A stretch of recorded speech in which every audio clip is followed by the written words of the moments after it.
안녕하세요. 아들 하나를 키우고 있는 30대 중반의 여성입니다. 진짜 옛날 어른들 말씀에 틀린 거 하나 없습니다.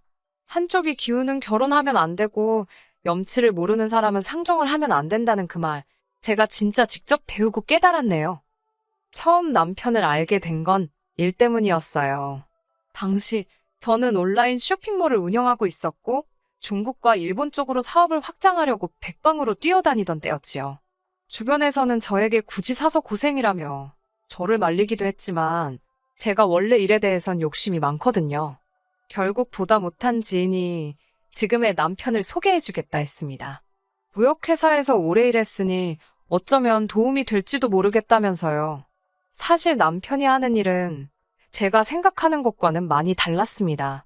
저는 처음부터 알고 있었고요. 하지만 지인의 마음 씀씀이가 너무 고마웠기에 남편을 소개받기로 했지요.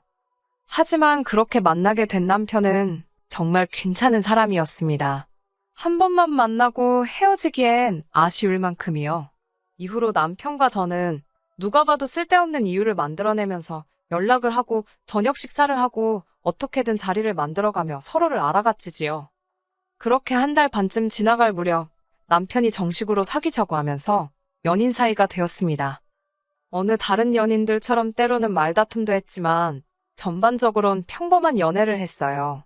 게다가 저나 남편이나 이미 30대 중반을 향해 달려가고 있었기 때문에 가벼운 마음만으로 만나는 사이는 아니었습니다.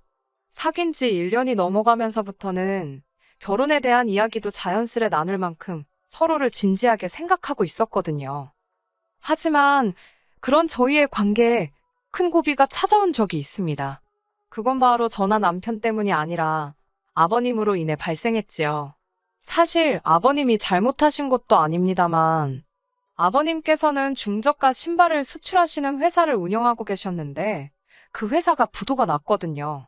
사실 사귀고 얼마 되지 않아서부터 아버님의 사업 상황이 불안불안하다는 건 남편을 통해서 들어왔었기에 사업 실패 자체가 충격적으로 다가오진 않았습니다. 저를 더 충격받게 한 건 아버님께서 나름대로 사업으로 본 손해를 메꿔보시겠다며 경마를 하셨다는 거였지요. 솔직한 말로 점잖으신 줄 알았던 아버님께서 온갖 사고는 다 치고 다니시니 환장할 노릇이었네요.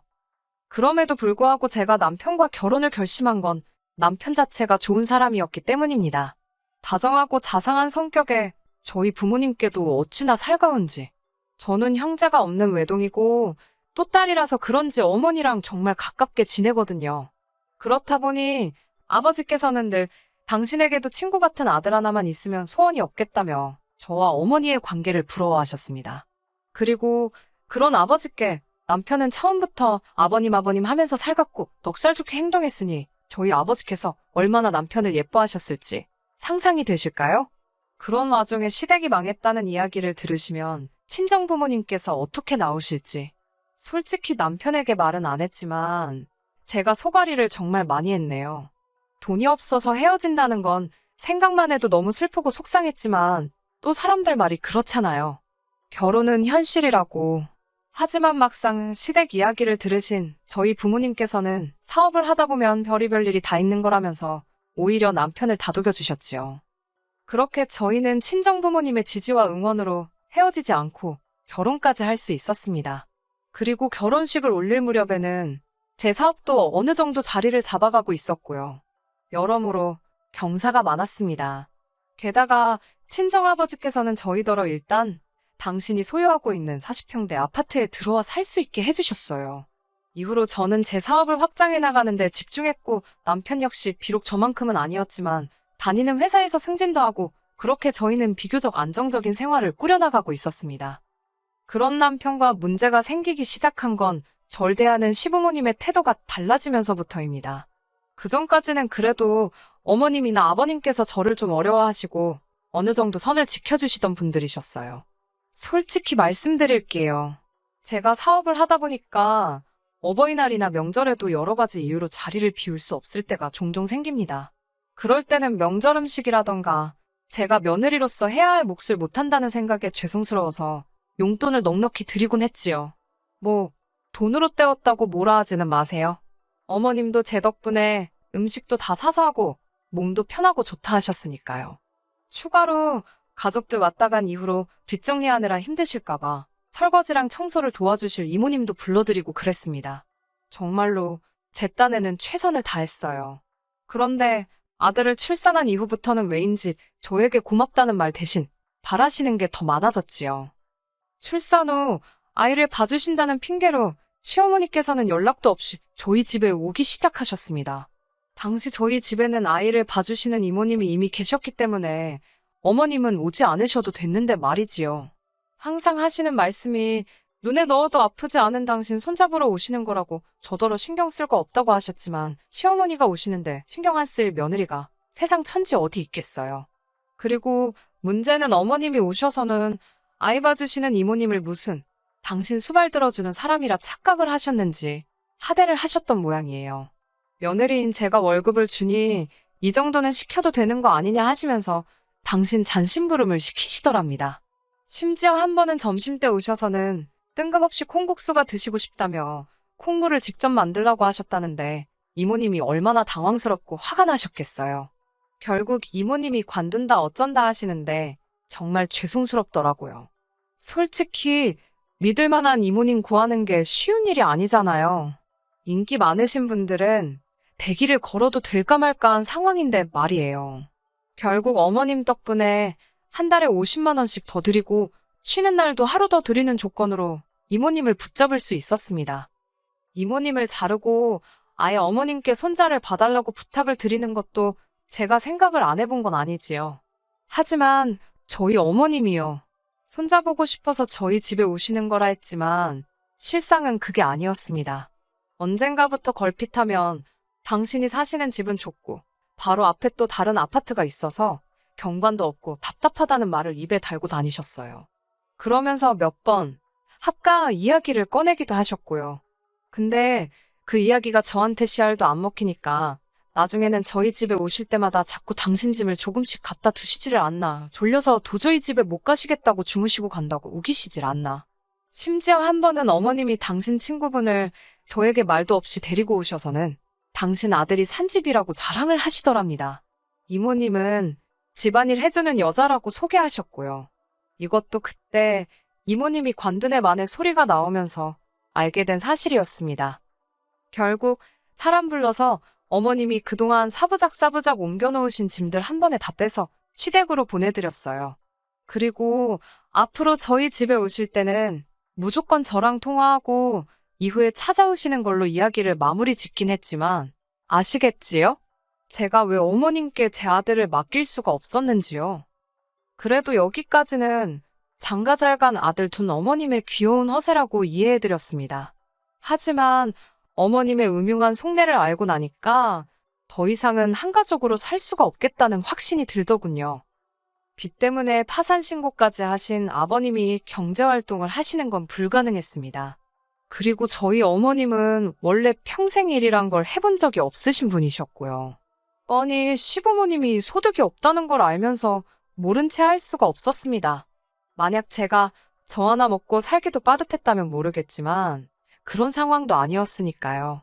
그래서 결혼 초부터 남편이 본인 월급에서 80만 원 정도는 시댁에 드리고 있는 걸 어렴풋이 눈치는 채고 있었습니다만 저 또한 50에서 100만 원 정도 매달 보내드리고 있었어요.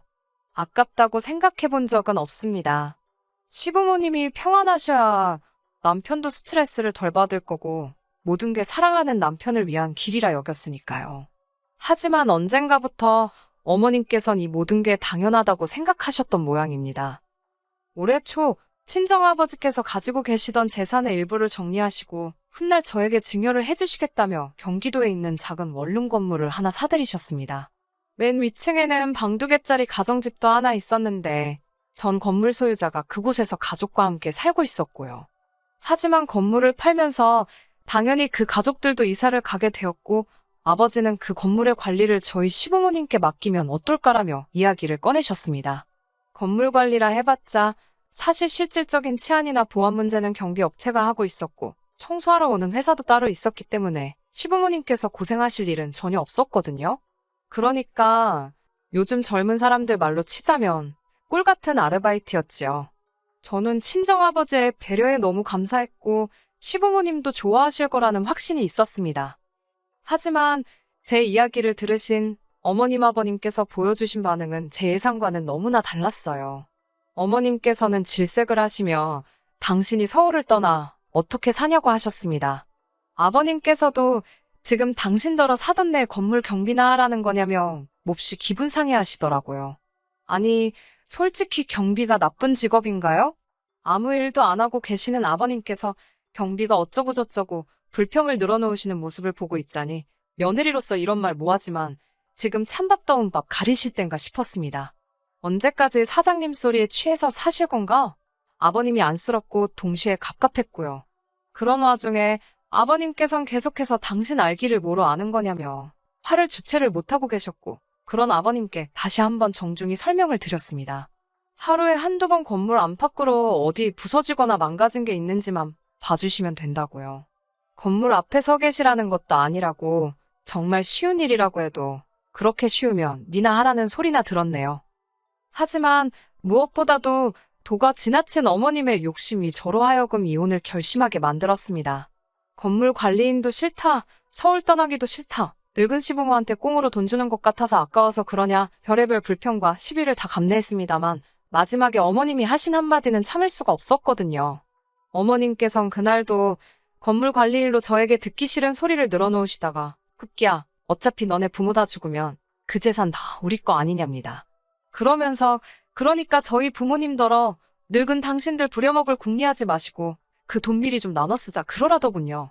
어처구니가 없는 정도가 아니라 속에서 화가 솟구쳤어요. 어머님께선 제 굳어버린 표정을 보셨는지 웃자고 하는 소리라고 수습을 하시려 들긴 했지만 이미 쏟아진 물바가지를 주워 담을 수 있나요? 제가 어머님께 그게 왜 우리 재산이냐고 따졌습니다. 주셔도 저희 부모님이 저한테 주시는 거잖아요. 그리고 아무리 농담이라도 저희 부모님이 돌아가시네 어쩌네 그런 말씀은 하지 마시라고 했습니다. 저는 그 재산 안 받아도 좋으니까 친정 부모님이 오래오래 건강하게 사셨으면 좋겠다고요. 그러자 어머님께서는 저더러 그게 네 재산만 되냐고 나중에 당신 아들 재산도 되고 당신 손주 재산도 될 거라며 저더러 자꾸 이상한 소리를 한답니다. 그러면서 가족 간에 네 거 내 거 나눠 버릇하는 거 아주 안 좋은 습관이라며 저더러 고치라고 하시대요. 어처구니가 없다는 말이 이럴 때 쓰는 거 맞지요? 그날 밤 남편에게 낮에 어머님과 나눴던 대화를 전했습니다. 저는 당연히 남편이 제 편을 들어줄 거라 생각했어요.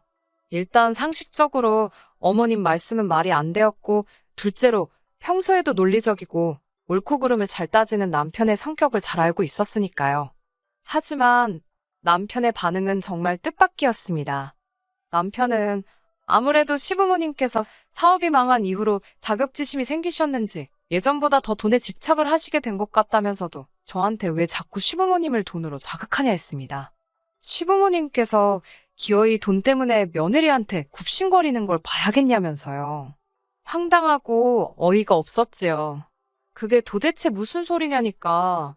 어차피 자식으로서 드려야 되는 돈이면 기왕 드리는 거 기분 좋게 드리면 얼마나 좋냐입니다.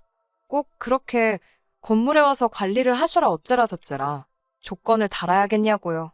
보아하니 이미 남편도 어머님께 들은 이야기가 있었고 나름대로 생각을 정리했던 모양이더군요.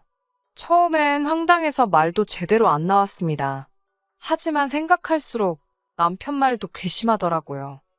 제가 남편에게 내가 시부모님 용돈 드리는 게 왜 당연한 거냐고 물었습니다.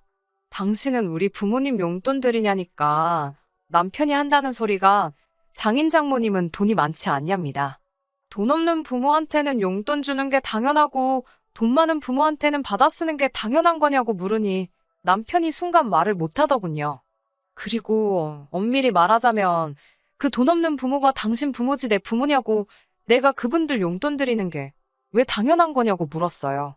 그리고 친정 부모님께서 당신 챙겨주는 걸 그러면 당신은 그게 이때까지 당연하다고 생각한 거냐고도 따졌지요. 당신이 장인 장모한테 돈 맡겨놨냐고 아니면 시부모님이 며느리인 나한테 돈을 맡겨놓으셨냐고 진짜 웃긴다고 써붙였네요. 그러자 남편이 돈 가지고 이러면 진짜 유치한 거랍니다. 그러면서 돈만 많지 저더러 이제 보니 쫌생이라는 거예요. 그 소리를 들으니까 저도 진짜 속된 말로 눈이 돌아가더라고요. 이때까지 남들이 뭘 그렇게까지 하냐고 해도 사랑하는 남편이고 그의 가족이라 생각해서 내 딴에는 최선을 다했는데 호의를 베풀면 호군지 안다더니 나는 돈이라도 있는 쫌생이지 넌 돈도 없는 쫌생이지 않냐고 막말이 오가기 시작했습니다. 그러다 이혼하자는 소리가 나오니까 이혼하자입니다. 그러면서 제 아들을 인질로 삼더군요. 이혼하면 두 번 다시 아들은 못 볼 줄 알라나요. 알겠다고 했습니다. 없는 살림에 한 번 최선을 다해서 키워보라고 했지요. 솔직히 아들을 안 보고 산다는 건 상상도 할 수 없었지만 아들이 물건도 아니고 뭐 지가 안 보여준다고 그러면 제가 못 보나요?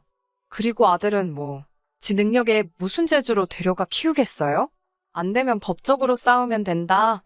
별의별 생각이 그 짧은 순간에도 머릿속에서 얼마나 빨리 전개가 되던지 스스로 놀랐네요. 이후로는 뭐 이혼하잔 소리까지 오간 마당에 무슨 얘기를 서로 못했겠어요. 그 일이 있고 나서 남편은 시댁으로 들어갔고 시댁은 한바탕 난리가 났습니다. 어머님이 쫓아오셔서는 저더러 미안하다고 사과를 하시던데요.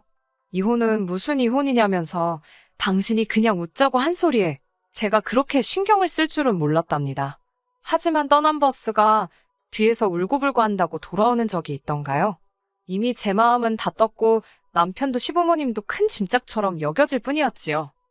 결국 양육권은 제가 갖는 조건으로 합의 이혼하게 되었습니다.